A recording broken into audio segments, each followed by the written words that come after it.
Hello everyone, this is Ms. Fatma, teacher of Class 1 from the Smart School Sir Syed Ahmed Khan Campus 1.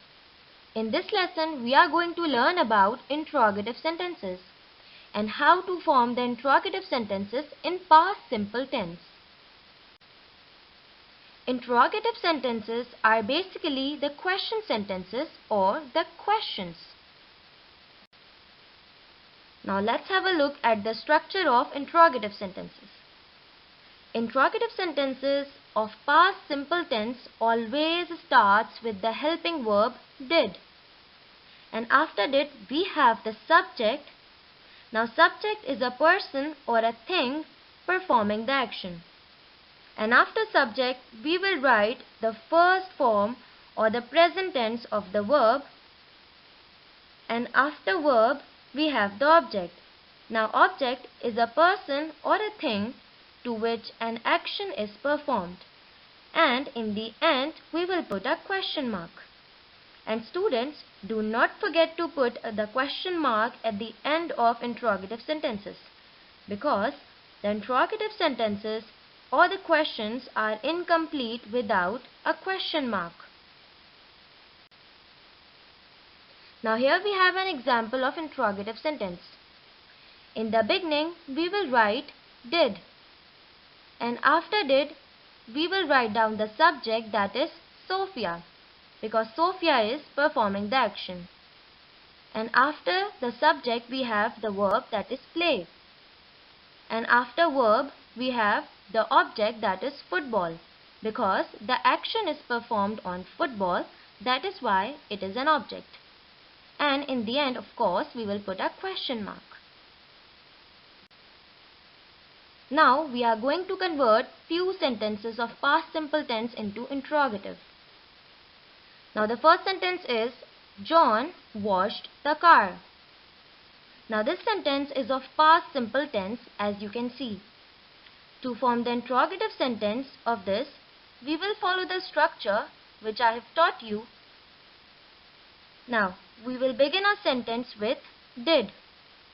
And after did, we will write down the subject, that is John. And after subject, we will write the first form of verb washed, that is wash. And after the verb, we have the object, that is car. So the interrogative sentence will be, did John wash the car? Now students, let's suppose if we have to answer this question, so how are we going to do that? Keep one thing in mind, that all these type of questions that starts with did can either be answered in yes or no. So the answer of this question can be yes he did or no he did not. Now we have another sentence, that is Sarah wrote a story. Again, this sentence is of past simple tense. So let's form the interrogative of it. We will begin our sentence with the helping verb did.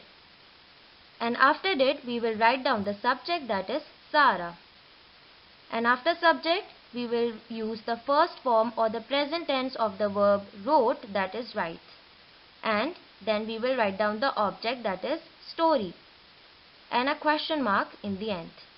So the question will be, did Sarah write a story? So the answer of this question can be yes she did or no she did not. Next sentence. We ate pizza on Sunday. Again, this sentence is of past simple tense. So the interrogative of this will be, did we eat pizza on Sunday? Now you can answer this question in two different ways. Either yes we did or no we did not. Next sentence. He bought a new mobile phone. Now the question or the interrogative sentence of this will be, did he buy a new mobile phone? And a question mark in the end, of course. So the answer of this question will be yes he did or no he did not. So now we have learned how to form the interrogative sentences of past simple tense and how to answer them as well. Thank you.